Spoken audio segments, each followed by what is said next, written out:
मुळात असं आहे, कोणी नाराज नव्हतं.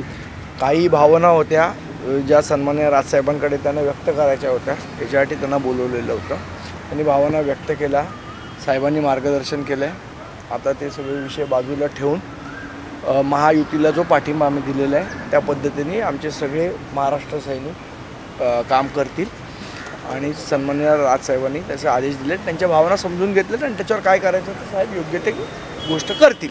सगळ्यांच्या भावना सन्माननीय राजसाहेबांपर्यंत पोचलेल्या आहेत आणि कोणीही पदाधिकारी किंवा महाराष्ट्र सैनिक हा सन्माननीय राजसाहेबांच्या आदेशाबाहेर नाही. मुळात आहे बघा काय असतं की जेव्हा तुम्ही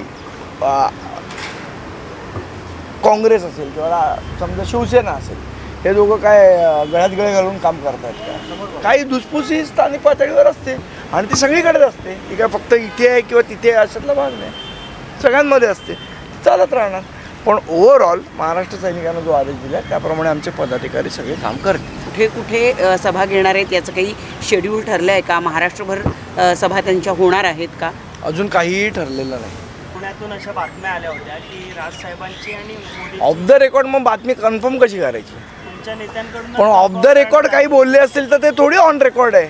ऑन रेकॉर्ड मी तुम्हाला सांगतोय की अशा प्रकारे अजून कुठलीही सभा कुठली घ्यायची, काय करायचे याच्या संदर्भात कुठलीही ठरलेली नाही. टाइम्स डिजिटलला लाईक करा, सबस्क्राईब करा, शेअर करा आणि बेल आयकॉन दाबायला विसरू नका. पाहत राहा टाइम्स डिजिटल.